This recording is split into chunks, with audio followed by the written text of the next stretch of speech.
Hello everyone, welcome to the new class of chemistry. In previous class we discussed about how chemistry occurred to be a great factor in various civilizations, in various countries, how it occurred, uh, how chemistry became a main application in various fields. इन सब के बारे में हमने बात की थी. Next thing we need to know about is before discussing about this topic states of matter, I would like to say something about the application of chemistry. Chemistry का application different sectors में different different तरीके से रहा है. Okay. एक छोटा सा example के साथ कह देते हैं, जैसे CFC आप जानते हो, क्लोरोफ्लोरोकार्बन, जो फ्रिज वगैरह में पाया जाता है, वो एक हद तक बहुत ज़्यादा हमारे ओजोन डिप्लीशन में बहुत बड़ा एक फैक्टर रहा है. So in order to avoid that ozone depletion and to further curb or control the problem of global warming, scientists have discovered some main different type of chemicals in replacement of CFC, right? उसी तरह different type of दूसरी chemicals का भी use हम अलग अलग तरीके से करते हैं. सो केमिस्ट्री का अपना एक वास्ट वेराइटी ऑफ एप्लीकेशन मौजूद है, डिफरेंट फील्ड्स में मौजूद है, डिफरेंट डिफरेंट प्रोसेसेस में मौजूद है. अब हम थोड़ा बात करते हैं केमिस्ट्री के बेसिक्स से, जो हम छोटी क्लास से ही पढ़ते आए हैं. States of matter. So we all know about one basic thing or one important thing, that matter. What is matter? If someone asks you, matter is nothing but substance that has mass and occupies space. जिसका अपना मास रहता है, जिसका अपना wait रहता है, और जिसका अपना भार रहता है, वेट नहीं, जिसका अपना भार रहता है और जिसका अपना स्पेस मौजूद रहता है, which has its own space. That is known as a matter. Everything that around us is made up of matter. Everything we can touch, everything we can feel, everything we can see, all this comes under the matter, right? और इसी matter को हम 3 states में divide कर सकते हैं. The first state is the solid state, second state is the liquid state, and the third state is the gaseous state. So solid, liquid and gas, these are the 3 states of matter which are currently present. Actually 5 states of matter मौजूद है. हमें पढ़ने के लिए syllabus के हिसाब से हमें 3 स्टेट्स ऑफ मैटर ही पढ़ना है. चौथा स्टेट ऑफ मैटर होता है प्लाज्मा. प्लाज्मा आपने सुना ही होगा, प्लाज्मा ये एक स्टेट ऑफ मैटर है. एक फोर्थ स्टेट ऑफ मैटर होता है. फिर होता है एक fifth state of matter, BEC, Bose Einstein condensate.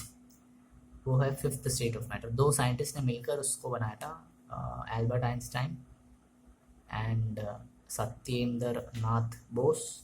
इन दोनों ने मिलकर बनाया था, इसलिए उसका नाम BEC, बोस आइंस्टाइन कंडेंसेट के नाम से जाना जाता है. तो टोटल 5 स्टेट्स ऑफ मैटर है, लेकिन हमें पढ़ने के लिए 3 फिजिकल स्टेट्स ऑफ मैटर ही काफ़ी है, सॉलिड, लिक्विड, गैस. हर एक स्टेट ऑफ मैटर की अपनी अपनी खूबी है, अपने अपने कैरेक्टरिस्टिक्स हैं. कैसे देखते हैं. सॉलिड स्टेट ऑफ मैटर के बारे में बात करें. Solid state of matter, particles are very close to each other, so they will have a definite shape and definite volume. उनका shape और volume एकदम perfect है, definite है. Liquid state of matter में liquid particles are held together to each other, they are very close to each other, but they cannot move around freely. बहुत free इधर उधर मंडरा नहीं सकते हैं, जैसे solid particles ये बहुत freely ये मंडरा सकते हैं, बहुत freely ये move कर सकते हैं.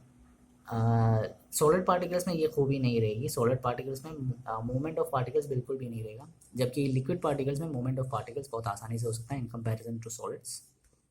सो liquid particles have a definite volume for sure, but they don't have a definite shape. Because of this free movement they will not have a definite shape. whichever container they are present, in whichever container they are present, they will have that shape of a container.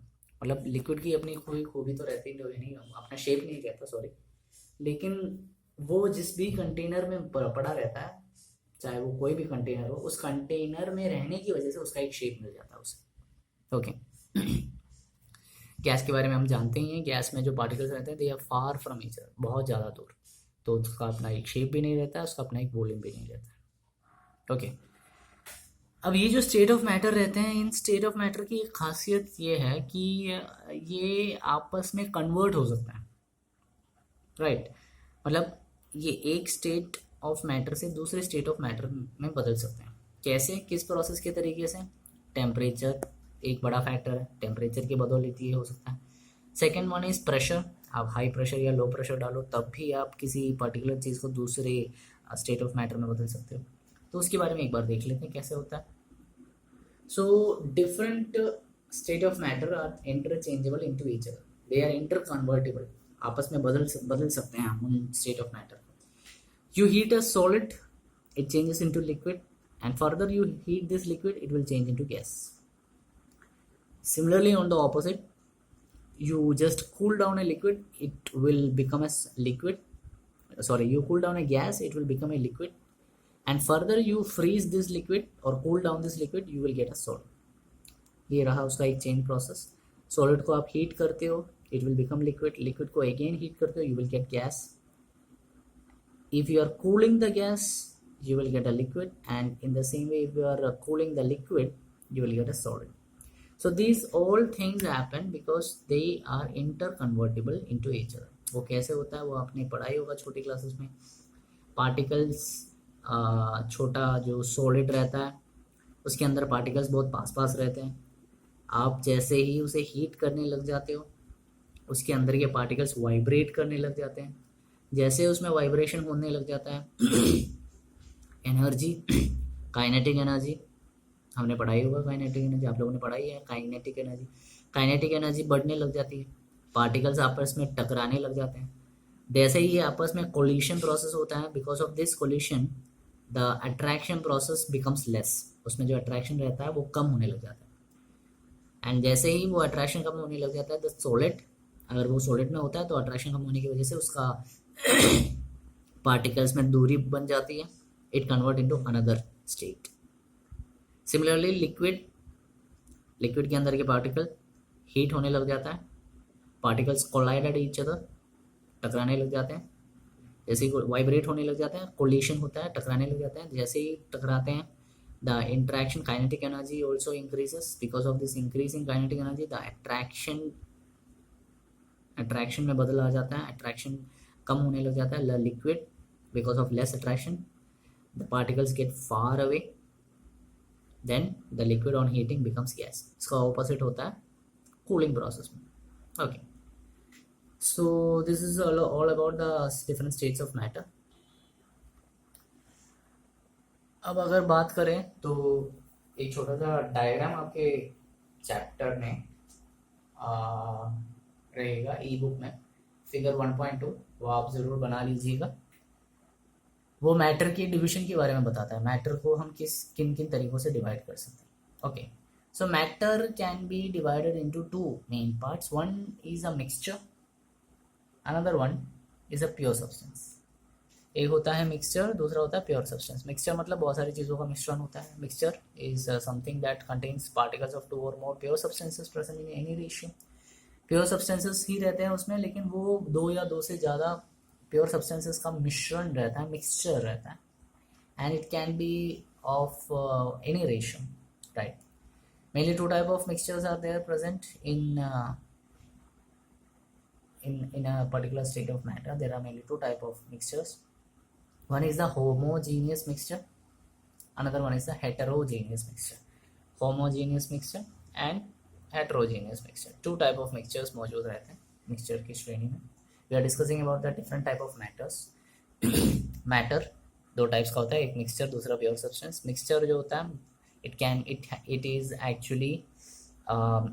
is actually that contain 2 or more pure substances in any ratio, and it is of 2 types, homogeneous and heterogeneous. Okay, so what could be homogeneous mixture and heterogeneous mixture?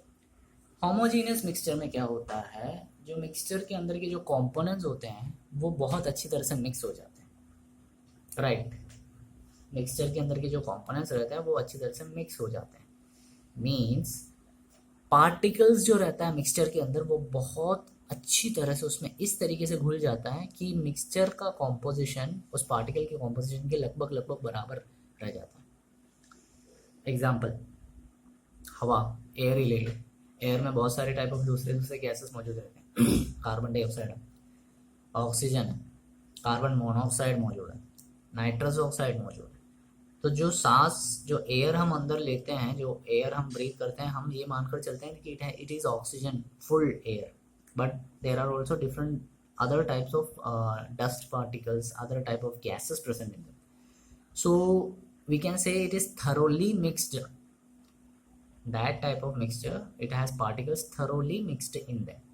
That's why it is a homogeneous mixture. Sugar solution ही ले लो, पानी, उसके अंदर आप sugar डाल दिया आपने, you mix it very finally, very thoroughly, तो अच्छी तरह से आप उसको स्टीयर करते हो, पानी के अंदर शुगर डालने के बाद अच्छी तरह से घुलाते हो. After a few minutes you will see that the sugar is diluted in that water. Sugar पूरी तरह से उस पानी के अंदर मिल चुका है, यानी कि उसका जो सोल्यूशन है, जो कॉम्पोजिशन है, वो एक तरह से पूरी तरह से यूनिफॉर्म हो चुका है, एक जैसा हो चुका है, पानी जितना था उस वैसे का वैसा हो गया वो sugar. So that is about the homogeneous mixture.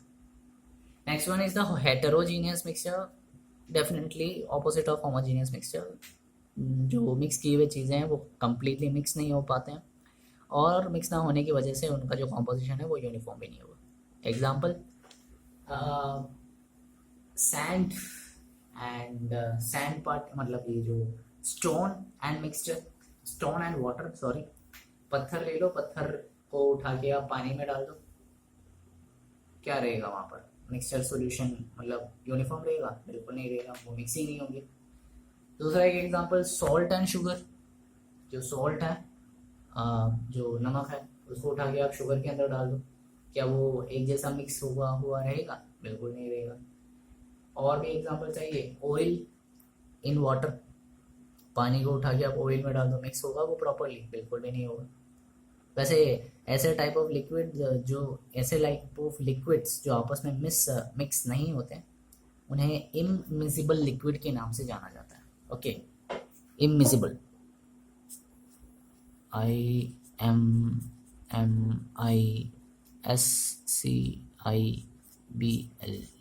इममिसिबल, जो प्रॉपरली अच्छी तरह से मिक्स नहीं हो पाते हैं. वाटर प्लस ऑयल एक एग्जांपल है इममिसिबल लिक्विड. मतलब पानी के अंदर आप तेल डाल दो तो वो अच्छी तरह से मिक्स नहीं हो पाएगा. It is because they have different type of concentration in them, मतलब लिक्विड का जो कॉन्सेंट्रेशन है वो अलग अलग है. Such type of liquids are known as immiscible liquid. एक हेट्रोजीनियस कैटेगरी में आने वाला एक प्रॉपर्टी है. Okay, so this is all about the class, about the states of matter. आगे हम डिस्कस करेंगे द प्योर सब्सटेंसेस के बारे में, जिसमें आप element, compound, atom, mixture, atom, molecule वगैरह के बारे में पढ़ोगे. सो this is all about the class. I hope you enjoyed it. Notes regularly लिखते रहिएगा, इस वीडियो के कमेंट बॉक्स में आपको नोट्स मिलेगा. सो रेगुलरली पढ़ते रहिएगा. वायरस, लॉकडाउन वगैरह चल रहा है कोरोना वायरस का, सो सेफ रहिएगा, अपने फैमिली मेम्बर्स को भी सेफ रखिएगा. सैनिटाइजर्स वगैरह रेगुलरली यूज़ करिएगा. If you don't have then use soaps, and whenever if ever it is necessary to go out, use mask. And that's all about this class. I wish you a good luck in your future. Thank you and have a nice day.